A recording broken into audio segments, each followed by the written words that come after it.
네, 감사합니다. 오늘 조금 늦게 오신 분들은 교회 불이 왜 이런가 생각하실 것 같아요. 네, 교회 지금 전봇대에서 아마 변압기에 문제가 생긴 것 같습니다. 퓨즈가 나간 것 같대요. 그래서 저희 교회에 들어오는 전기도 살아있는 전기가 있고 또 죽은 전기가 있어요. 그래서 어떤 부분은 되고 어떤 부분은 되지 않습니다. 그래도 다행히 저희가 예배를 드릴 수 있는 최소한은 하나님이 전기를 주신 것 같아요. 마이크가 되고 어느 정도는 이렇게 볼 수 있는 그런 빛을 주셔서 우리가 함께 예배합니다. 아까 전도사님이 찬양인도 하시면서 처음에 얘기할 때 아늑하다고 그렇게 얘기하셨어요. 실제로 보니까 좀 아늑한 것 같기도 합니다. 제 여러분들 얼굴이 조금 흐릿하게 보여요. 오늘은 조셔도 제가 볼 일은 없을 것 같습니다. 아까 장로님이 이제 종이를 하나 올려주셨는데요. 이제 아마 퓨즈 교체를 하려면 중간에 전기가 한번 딱 끊기는 순간이 있는 것 같아요. 여러분, 제 말씀을 듣다가 갑자기 전기가 나가서 마이크가 꺼질 수도 있습니다. 여러분 당황하지 마시고 잘 듣는 귀한 시간이 되기를 바랍니다. 오늘은 우리가 요한복음 10장의 말씀 11절에서 15절까지 말씀으로 예수님께서 하신 말씀, 나는 선한 목자라 하신 그런 말씀을 가지고 우리가 함께 은혜를 나누도록 하겠습니다. 우리 다 함께 제목을 따라 하시겠습니다. 나는 선한 목자라. 아멘. 우리가 예수님을 생각하면 가장 먼저 떠오르는 이미지 중에 하나가 무엇이냐면 예수님이 어린 양을 안고 계시고 또 예수님 주변에는 양들이 흩어져 있고 예수님이 한 손에는 지팡이를 드시고 그 양들을 이끌어 가시는 그런 모습이, 그런 예수님의 모습이 떠오릅니다. 그러면 사진 한 장을 보시면 예전에 저 사진이죠. 예전에 예배상들 교회에서 나누어 주면 예배상에 나와 있는 그림이 전부 다 거의 다 저 사진이었어요. 왜냐하면 예수님이 우리의 목자가 되시고 우리는 예수님의 양이 되신다라는 것을 성경에서도 말씀하시고 또 우리도 그렇게 믿으면서 신앙생활을 하고 있기 때문에 그렇습니다. 그럼 시편 23편에서 다윗은 하나님은 나의 목자가 되신다라고 고백을 합니다. 그리고 목자 되신 하나님을 따르는 삶, 목자 되신 주님을 따르는 삶의 결과에 대해서 시편 23편 6절에서는 다윗은 이렇게 고백을 합니다. 내 평생의 선하심과 인자하심이 반드시 나를 따르리니 내가 여호와의 집에 영원히 살리로다. 아멘. 여러분, 목자 되신 주님을 따르는 삶을 살 때 하나님께서 우리의 삶에 선하심과 인자하심을 베풀어 주시고 결국에는 우리가 하나님의 집에서 영원히 살게 되는 그 길로 우리를 인도하여 주신다라는 다윗의 고백입니다. 여러분, 우리가 누구를 따라가느냐 하는 문제는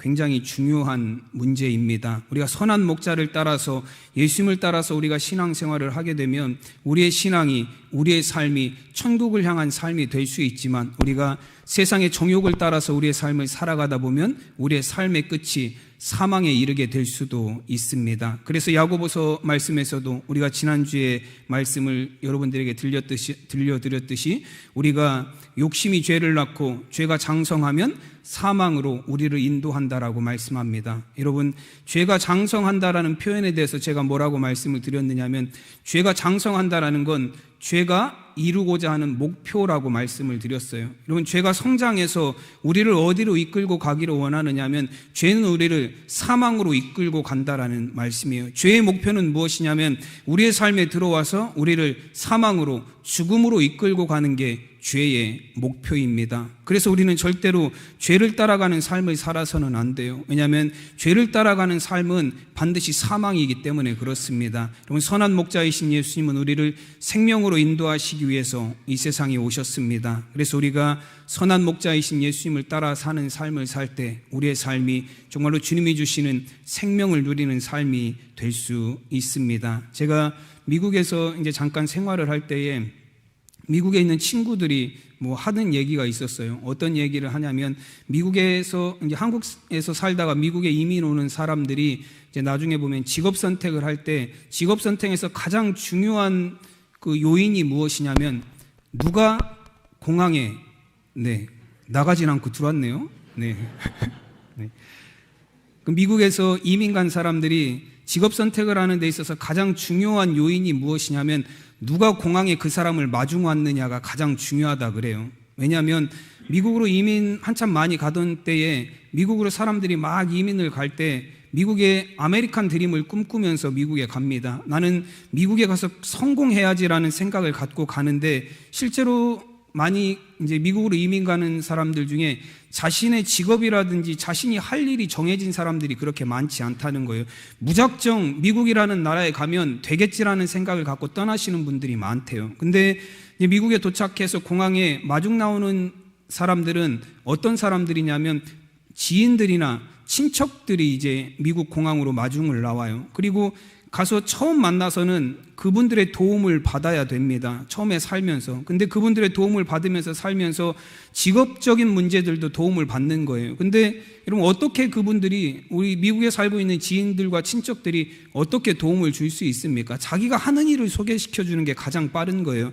내가 이런 일을 하고 있는데 너도 한번 배워보지 않겠냐? 내가 이런 일을 하고 있는데 너도 한번 해보지 않겠느냐라고 소개를 해서 그 일들을 시작하게 된다라는 거예요. 그래서 공항에 누가 나를 마중 나오느냐에 따라서 내 직업이 무엇이 되느냐가 많이 선택이 된다라는 거예요. 저도 실제로 그래서 미국에서 목회를 하면서 우리 성도님들 중에 직업들을 보면 전공하고 상관없는 경우들이 굉장히 많이 있습니다. 세탁소를 운영하시는 분이 있었는데 그분이 한국에서는 뭘 하셨냐면 명문대 성악과를 나오셨어요. 근데 성악하고 세탁소는 전혀 상관이 없어요. 근데 왜 세탁소를 하게 됐냐면 미국에 처음에 와서 자신을 교회로 인도해 준 분이 세탁소를 하시는 분이셨대요. 그래서 그분한테 세탁 기술을 배워서 세탁소를 운영하기 시작했다라는 거예요. 여러분 우리가 누구를 따라가느냐, 우리가 누구를 가까이 하느냐, 우리가 어떤 삶의 방향을 따라가느냐에 따라서 여러분 우리의 삶의 방향이 달라집니다. 예수님께서 오셔서도 공생의 생활을 시작하시면서 제자들을 부르기 시작했습니다. 물고기를 잡고 있는 어부였던 베드로와 안드레를 예수님께서 부르셨어요. 나를 따라오라 말씀하셨습니다. 여러분 예수님께서 빌립을 찾아가셔서 빌립에게도 나를 따라오라 말씀하셨습니다. 세관에 앉아있는 세리마태를 향해서 가셔서도 예수님이 나를 따라오라 말씀하셨어요. 여러분 그리고 예수님을 따르기 시작한 제자들의 삶이 어떻게 바뀌어졌습니까? 안드레와 베드로는 물고기를 잡는 사람들이었지만 예수님이 말씀하신 대로 내가 너희로 사람을 낚는 어부가 되게 하리라 말씀하신 것처럼 베드로와 안드레는 일평생을 하나님의 복음을 전하고 이제 물고기를 낚는 어부가 아니라 사람들의 생명을 낚는, 생명을 살리는 귀한 사명을 감당하는 제자들이 되었습니다. 여러분 세리마태는 세리로서 유대인 동족들의 피를 빨아먹는 악독한 사람들로 생각되던 세리였어요. 여러분 그러나 그런 세리가 예수님을 만나고 난 이후에는 이제 동족들에게 피해를 주는 사람이 아니라 자신의 동족들에게 하나님의 복음을 전하는 사람으로, 생명을 전하는 사람으로 변화가 되었습니다. 여러분 우리가 세상을 따라 살아갈 때는 우리의 삶의 길은, 우리의 삶의 모습은 명확하지 않아요. 그러나 여러분 선한 목자이신 예수님을 따라갈 때 우리의 삶은 반드시 생명의 삶으로 변화될 수 있습니다. 여러분 선한 목자이신 예수님은 우리를 선한 길로 인도하여 주시는 분이십니다. 오늘 요한복음 10장에서는 왜 예수님이 우리의 선한 목자이신지에 대한 몇 가지 이유에 대해서 말씀하고 있습니다. 여러분 선한 목자는 자신의 양에 대해서 잘 알고 있다라고 말씀합니다. 오늘 14절 15절 말씀에 보면 나는 선한 목자라 나는 내 양을 알고 양도 나를 아는 것이 아버지께서 나를 아시고 내가 아버지를 아는 것 같으니 나는 양을 위하여 목숨을 버리노라 말씀합니다. 여러분 예수님께서 나는 선한 목자다, 나는 내 양을 알고 있다라고 말씀합니다. 여러분 선한 목자는 자신의 양들을 잘 알고 있는 목자예요. 그래서 선한 목자는 나의 양을 알기에 나의 양의 필요를 채워줄 수 있는 분이 바로 선한 목자입니다. 실제로 이스라엘에서는 그 양을 치는 목자들이 굉장히 많아요. 이스라엘 백성들은 유목민이기 때문에 그렇습니다. 실제로 목자들이 양을 치려고 이제 여기저기 양들을 이끌고 가다 보면, 끌고 다니다 보면 이제 해가 떨어지고 밤이 되는 경우가 있습니다. 그러면 목자들은 이제 그 밤에 양들을 돌보기 시작하는 거예요. 누가복음 2장 8절 또 10절 말씀에서도 보시면 이제 예수님이 탄생하시던 날에 목자들이 예수님의 탄생 소식을 가장 먼저 들었다라는 말씀이 있어요. 그 지역의 목자들이 밤에 밖에서 자기 양떼를 지키더니 천사가 이르되 무서워하지 말라. 보라, 내가 온 백성에게 미칠 큰 기쁨의 좋은 소식을 너희에게 전하노라 말씀합니다. 여러분, 이 밤에도 예수님이 태어나시던 성탄의 밤에도 목자들은 뭘 하고 있었냐면 목자들이 밤에 밖에서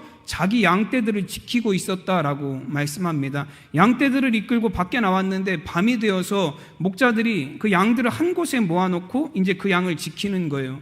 목자들이 이 밖에 나가서 밤을 맞게 되면 그 밖에서 동굴을 가장 먼저 찾는다고 합니다. 동굴을 찾아서 그 동굴에 양들을 이렇게 넣어놔요. 근데 그 동굴에는 내 양만 들어가는 게 아니라 그 지역에서 양을 치던 목자들의 양이 전부 다 같이 들어가는 거예요. 그러니까 이 집 양도 들어가고 저 집 양도 들어가고 뒷집 양도 들어가고 옆집 양도 들어가요. 그 근처에 있었던 모든 양들은 그 동굴에 들어가서 밤을 지새게 됩니다. 그리고 그 동굴 앞을 목자들은 지키고 있는 거예요. 밤이 새도록 양들의 안전으로 해서 지켜냅니다. 여러분, 그런데 문제는 무엇이냐면 양들이 동굴에 들어가서 밤에 지키는 건 괜찮아요. 근데 문제는 무엇이냐면 아침이 되어서 양들이 동굴 밖으로 나올 때 여러분, 이 집 저 집에 양이 막 뒤섞여 있어요. 여러분, 양들을 보고 구분하실 수 있을 것 같으세요?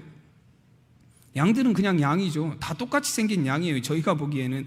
만약에 저희에게 그것을 집집별로 양을 구별하라 그러면 저희는 죽어도 못할 것 같습니다. 근데 신기하게도 목자들은 자기에게 주어진 자신의 양들을 하나하나 다 구별해낼 수 있다라는 거예요. 그 아무리 뒤섞여 있는 수백 마리가 뒤섞여 있는 양들 속에서도 목자는 자신의 양을 분명하게 구별해내서 자신의 품으로 그 양들을 이끌어낸다고 합니다. 그리고 자신의 양들을 데리고 또 초장을 찾아서 그 길을 떠나는 거예요. 여러분, 목자가 기가 막힐 정도로 자신의 양들을 구분하고 철저하게 내 양들을 찾아낼 수 있는 그 비결이 무엇입니까?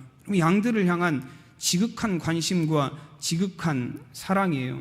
여러분, 저희 큰형은 군인입니다. 그래서 사관학교를 졸업하고 군대에 있어요. 예전에 사관학교에 처음 입학할 때 이제 저희 식구들이 입학식에 한번 참여를 했어요. 저희 아버지하고 저하고 그리고 어머니하고 그리고 그때 사촌 형까지 해서 같이 그 큰형이 입학식을 하는 그 입학식에 참여한 적이 있습니다. 근데 뭐 입학식에 쭉 갔더니 그 사관생도들이 한 달 정도 훈련을 하고 훈련을 끝내고 다 그 제복을 입고 그 연병장에 다 서 있어요. 서 있는 걸 보니까 까만 제복을 입고 그 다음에 하얀 모자를 이렇게 쓰고 거기에 연병장에 한 200명이 쭉 서 있어요. 그리고 뭐 행사를 진행했죠. 입학식 행사를 쭉 진행하고 이제 뭐 대통령이 나와서 무슨 연설도 하고 무슨 공연도 하고 하더니 모든 순서가 다 끝난 다음에 이제는 부모님들이 찾아가는 순서를 줍니다. 찾아가서 자기 아들들을 데리고 가서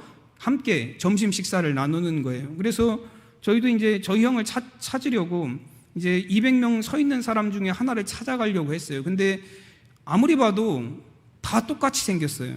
모자 쓰고 있고 제복 입고 있으니까 누가 누군지 잘 구분이 안 가더라고요. 키도 다 비슷비슷한 것 같아요. 아마 그 키 제한도 있고 하니까 입학 기준에 거의 체격이 비슷한 사람들만 있는 것 같아요. 그래서 구분하기가 힘들어요. 편하게 하려면 그 입학생들이 자기 가족들을 찾아서 오면 편할 것 같은데 그 입학생들은 움직이지도 않아요. 가만히 그냥 제자리에 서 있어요. 아마 그렇게 처음부터 얘기한 것 같아요. 너희는 부모님들이 찾아올 때까지 그 자리를 가만히 서 있어라. 아마 그게 내려온 명령인가 봐요. 그냥 가만히 서 있기만 해요. 그러니까 찾을 수가 없죠. 그래서 저희 부모님하고 저하고 사촌 형하고 열심히 저희 형을 찾았습니다. 근데 누가 가장 먼저 찾았을 것 같으세요? 네? 엄마요? 왜 엄마죠? 저희 어머니가 가장 느리신데요. 네. 맞아요. 여러분들이 말씀하신 대로 어머니가 가장 먼저 찾으시더라고요. 저는 앞만 봐도 다 똑같아요. 그 사람이 그 사람이고 그 제복이 그 제복이니 도무지 찾는 걸 포기했습니다. 근데 저희 어머니가 가장 먼저 저희 형을 찾아내셨어요. 여러분, 그게 무엇을 의미하죠? 아무리 수백 명이 서 있는 그 속에서도 어머니의 눈에 아들은 특별해 보이는 거예요. 내가 낳았고 내가 키웠고 어릴 때부터 내가 돌본 내 아들이에요. 여러분, 이사야 49장 15절 말씀에 보면 여인이 어찌 그 젖먹는 자식을 잊겠으며 자기 태에서 난 아들을 긍휼히 여기지 않겠느냐. 그들은 혹시 잊을지라도 나는 너를 잊지 아니할 것이라 말씀합니다. 여러분, 젖먹는 아이를 그 어머니가 어떻게 잊을 수 있겠느냐라는 말씀이에요. 여러분, 혹시 어머니는 그 아들을 잊을지 몰라도 나는 너희를 결코 잊지 않는다라고 말씀합니다. 여러분, 이것이 바로 예수님께서 내가 내 양을 안다라고 하신 말씀의 의미예요. 예수님이 우리를 안다라고 하시는 말씀은, 내가 내 양을 안다라고 하시는 말씀은 예수님의 극진한 사랑과 예수님의 극진한 관심이 우리를 향해서 쏟아지고 있다라는 것을 의미합니다. 오늘 13절 말씀에 삭군은 그렇지 않다라고 말씀하세요. 삭군은, 달아나는 것은 그가 삭군인 까닭에 양을 돌보지 아니함이라 말씀합니다. 돌보지 않다라는 표현이 관심이 없다라는 의미예요. 그래서 현대인의 성경에서는 13절 말씀을 이렇게 번역을 합니다. 그가 달아나는 것은 삭군이므로 양들에게 관심이 없기 때문이다라고 말씀합니다. 여러분, 삭을 받고 돌보는 삭군들은 양에게는 관심이 없습니다. 어디에 관심이 있죠? 자신이 받을 삭에만 관심이 있습니다. 그러나 선한 목자는 양들을 향한 지극한 관심과 사랑을 갖고 있습니다. 그래서 선한 목자는 자신의 양들을 알아봅니다. 그럼 이스라엘의 목자들도 자신의 양들을 철저하게 알아봐요. 하나하나 수백 마리의 양들이 섞여 있어도 그 양들 가운데 자신의 양을 확실하게 구별해냅니다. 여러분, 그 비결이 뭐냐라고 물어보면 그 목자들은 이렇게 얘기를 한다 그래요. 양들마다 각자의 상처가 있대요. 각자의 흠이 있다 그래요. 양들마다 다 흠이 없는 양이 없대요. 근데 목자는 그 양들의 흠이 어떻게 생겼는지, 언제 생겼는지, 왜 생겼는지 목자들은 다 안다라는 거예요. 왜냐하면 목자는 양이 태어날 때부터 시작해서 젖을 먹을 때, 그리고 자라날 때, 자라고 나서도 항상 그 양들에 대한 관심과 사랑을 갖고 있기 때문에 그렇습니다. 그래서 다 똑같아 보이는, 우리가 보기에는 다 똑같아 보이는 하얗고 둥실둥실한 양이지만 목자가 볼 때 그 양은 어때요? 저 양은 귀가 조금 찢어진 양, 저 양은 좀 색깔이 바랜 양, 저 양은 좀 눈이 삐뚤어진 양, 양들의 모든 걸 다 알고 있다라는 거예요. 그래서 그 흠집으로 목자들은 그 양을 구별해낸다고 합니다. 여러분, 양을 안다라는 것은, 예수님이 양을 안다라고 말씀하시는 것은, 예수님이 우리를 안다라고 하시는 말씀은 무엇이에요? 우리의 모든 역사를, 우리의 인생의 모든 역사를 예수님께서 다 알고 계시다라는 것을 의미합니다. 선한 목자이신 예수님은 지금도 우리를 지극한 관심과 사랑으로 돌보고 계십니다. 그리고 우리의 모든 것들, 우리의 모든 역사와 우리의 모든 아픔과 우리의 모든 인생과 우리의 모든 삶의 하나하나를 알고 계십니다. 그리고 우리의 모든 것을 아시는 주님은 우리의 목자가 되셔서 지금도 우리를 가장 선한 길로, 구원의 길로 인도하고 계십니다. 우리를 아시기에 절대로 우리를 잃어버리지 않으시는 선한 목자이십니다. 여러분, 그리고 또한 선한 목자는 양들을 위해서 자신의 목숨을 버린다라고 말씀합니다. 11절에 보시면 나는 선한 목자라, 선한 목자는 양들을 위하여 목숨을 버리거니와 라고 말씀합니다. 선한 목자는 자신의 양을 아는 목자이고, 또한 선한 목자는 양들을 위하여 목숨을 버리는 목자입니다. 그러나 삭군은 그렇지 않다라고 말씀하세요. 12절 말씀에 보면 삭군은 목자가 아니요 양도 제 양이 아니니라. 이리가 오는 것을 보면 양을 버리고 달아나나니 이리가 양은 물어가고 또 해치느니라 말씀합니다. 여러분, 삭군은 목자가 아니다라고 말씀합니다. 여러분, 우리가 많이 쓰는 표현 중에 어떤 표현을 쓰냐면 삭군 목자라는 표현을 써요. 삭군 목자, 선한 목자, 삭군 목자에서 선한 목자는 좋은 목자고 삭군 목자는 악한 목자다라고 이야기하는 경우가 많아요. 근데 여러분, 삭군은 애초에 뭐가 아니에요? 목자가 아니에요. 삭군은 애초에 목자가 아닙니다. 그래서 삭군 목자라는 표현은 옳지 않은 표현이에요. 삭군 목자는 없어요. 선한 목자만 있을 뿐입니다. 여러분, 우리나라 감리교회 중에 대형 교회인 선한 목자 교회가 있어요. 굉장히 큰 교회죠. 근데 그 교회 목사님은 사람들로부터 오해를 많이 받으신대요. 사람들이 이제 교회 다니는 사람들은 선한 목자 교회, 선한 목자 교회 하지만 교회 안 다니시는 분들은 그 교회를 뭐라고 부르냐면 선한 목사 교회, 선한 목사 교회 그러신대요. 그래서 이게 그 교회는 어떻게 보면 선한 목사님이 이끄시는 교회 뭐 그런 이미지로 돼서 오해가 많이 있으시다고 합니다. 근데 여러분, 교회는 선한 목사가 이끄는 교회가 아니에요. 교회는 누가 이끄시는 교회죠? 선한 목자이신 예수님이 이끄시는 것이 교회입니다. 그리고 성도들도 마찬가지예요. 선한 목사를 따라가는 삶이 신앙이 되어서는 안 돼요. 누구를 따라가는 신앙이 되어야 되죠? 선한 목자이신 예수님을 따라가는 신앙이 되어야 합니다. 여러분, 이 선한 목자라는 단어는 그 헬라어 원어에 보면 특이한 표현으로 사용이 되고 있어요. 호칼로스, 호포이멘이라는 단어로 두 가지로, 칼로스는 이제 선하다라는 의미고 포이멘은 목자라는 뜻이에요. 근데 앞에 호라는 관사가 두 단어에 다 붙어 있어요. 여러분, 이 관사가 붙으면, 정관사가 붙으면 어떤 의미냐면 유일하다라는 뜻이에요. 둘은 없다라는 뜻입니다. 그래서 호칼로스, 선한 것은 오직 하나다라는 거예요. 그리고 호포이멘, 목자도 오직 하나라는 거예요.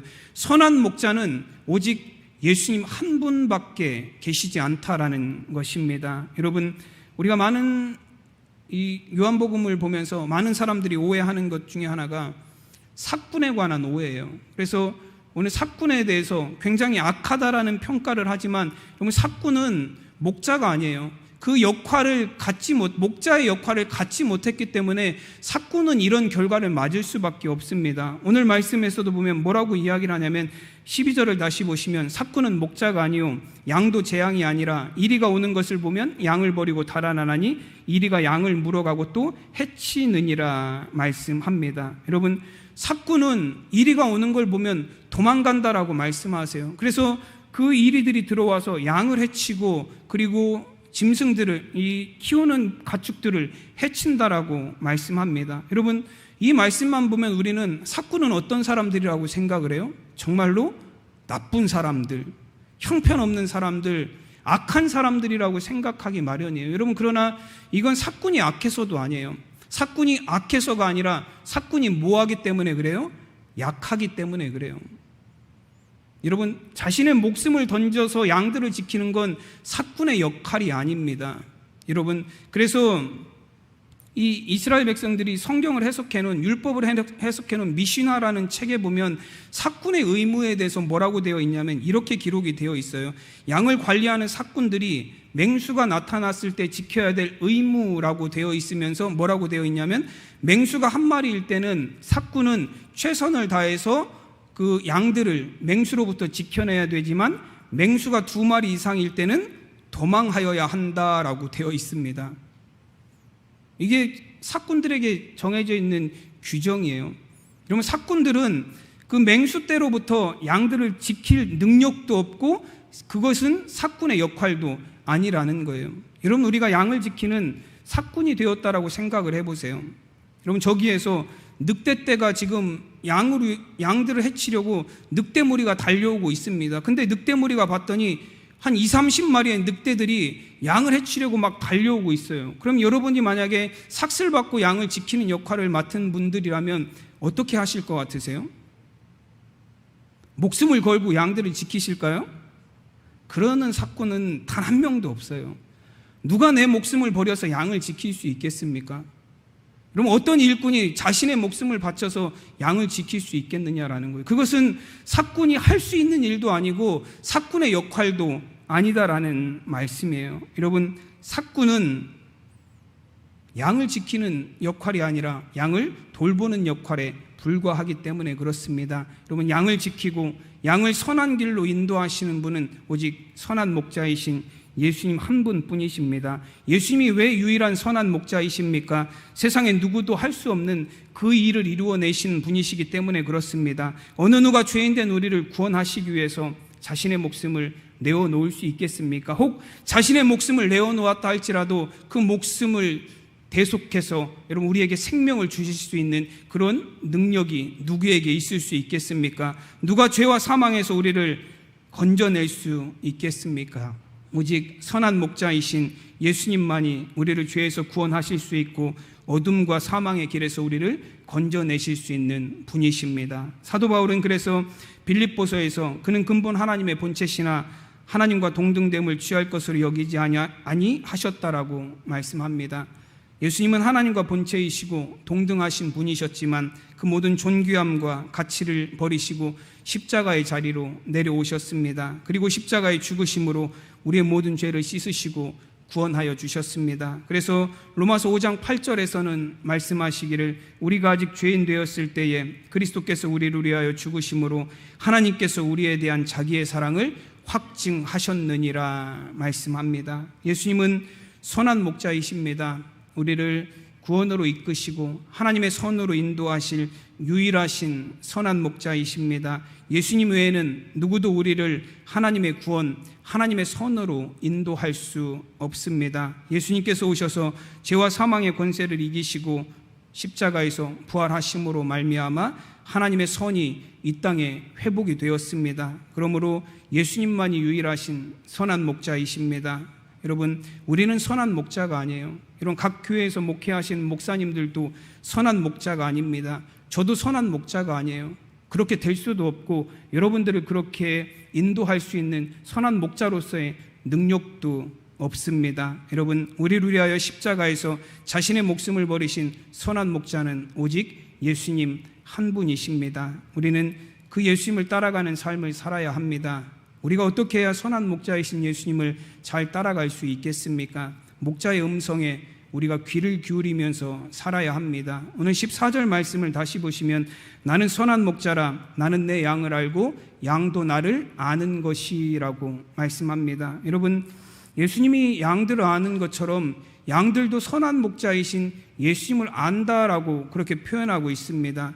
우리는 세상의 많은 소리들 가운데서 선한 목자이신 주님의 음성을 따라가는 삶을 살아야 됩니다. 여러분, 이 목자만 양들의 음성을 아는 게 아니라 양들도 목자의 음성을 알아듣는다라고 표현하셨죠. 실제로 그 목자들이, 이스라엘의 목자들이 양의 주인인 목자가 양의 이름을 부르면 그 양들이 풀을 뜯다가도 고개를 들어서 주인을 쳐다본대요. 근데 똑같은 이름을 다른 사람이 가서 부르면 쳐다도 안 본대요. 그냥 모른 척하고 풀을 계속해서 뜯고 있는다는 거예요. 여러분, 양은 그 주인의 음성을 알고 그 주인의 음성에만 반응하는 거예요. 다른 사람이 내 이름을 부른다 그래서 그냥 막 따라가면 안 된다라는 그런 말씀이죠. 여러분, 예수님은 우리의 선한 목자이심으로 우리는 주님의 음성에만 반응하고 주님의 음성만을 따라가는 삶이 되어야 됩니다. 그럼 어떤 분이 시편 23편을 읽으면서 이런 말을 친구에게 했다고 합니다. 다윗은 여호와는 나의 목자시니 내게 부족함이 없다고 말했는데 나는 왜 이렇게 부족한 게 많지? 라고 친구에게 얘기를 했대요. 그랬더니 친구가 그 사람에게 이런 말을 해줬다고 합니다. 다윗은 정말로 하나님을 자신의 목자로 삼고 하나님의 말씀을 따라서 순종하며 살았잖아. 너는 한 번이라도 내 하나님을 목자로 인정하고 순종하며 살아본 적이 있니? 라고 말했다고 합니다. 여러분, 우리는 양과 같습니다. 예수님은 왜 우리를 양이라고 하시고 예수님은 왜 자신을 선한 목자, 유일한 선한 목자라고 말씀하셨을까요? 여러분, 우리는 다 양과 같아서 세상에서 방향을 찾을 수 없는 사람들이기 때문에 그렇습니다. 이사야 53장에서 말씀하시듯이 우리는 양과 같아서 다 제갓길로 가기를 원하는 양과 같은 존재라 그래요. 여러분, 예수님만이 우리를 선한 길로 인도하시는 분이십니다. 제가 우리가 왜 양과 같은 존재인지에 대한 그 동영상을 하나 잠깐 준비했습니다. 한 10초 정도 되는 것 같아요. 한번 동영상을 보시죠.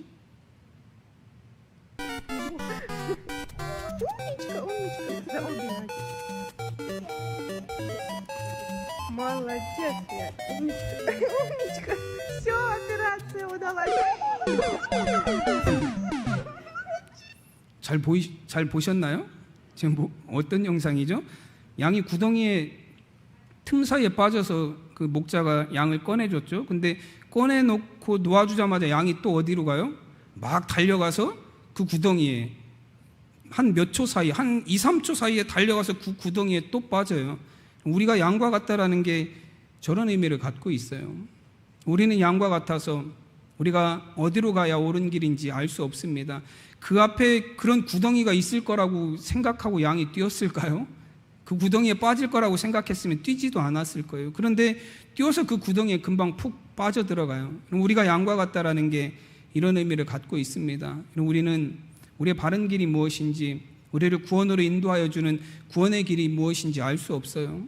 여러분, 세상의 사꾼들은 나를 따라오라고 말하지만, 여러분, 세상의 사꾼들은 그 길이 구원의 길이라고 말하지만, 여러분, 사꾼들을 따라가서는 절대로 구원에 이룰 수 없습니다. 그들은 위험한 상황이 되면, 늑대가 오면 양들을 버리고 도망가는 사꾼들이기 때문에 그렇습니다. 여러분, 요한복음 10장에서 말씀하시는 가장 중요한 포인트는 무엇이냐면, 우리의 선한 목자는 오직 예수님 한 분이시다라는 거예요. 여러분, 우리의 신앙생활이 예수님만 바라보며 여러분 예수님을 따라가는 신앙생활이 되시기를 바랍니다. 여러분, 사람을 바라볼 것도 아니고, 여러분, 여러 가지 환경과 상황을 바라볼 것도 아니에요. 여러분, 우리를 선한 길로 인도하셔서 우리를 구원에 이르게 하시는 분은 오직 선한 목자이신 예수님 한 분이십니다. 요한복음 10장 10절에서도 보면 내가 온 것은 양으로 생명을 얻게 하고 더 풍성히 얻게 하려는 것이라 말씀하십니다. 예수님은 양을 위하여 자신의 생명을 내어주심으로 양들에게 생명을 주시기 위하여 오신 선한 목자이십니다. 주님의 말씀을 따라서 여러분 생명의 삶을 살아가는 저와 여러분이 되시기를 간절히 축원합니다. 기도하겠습니다.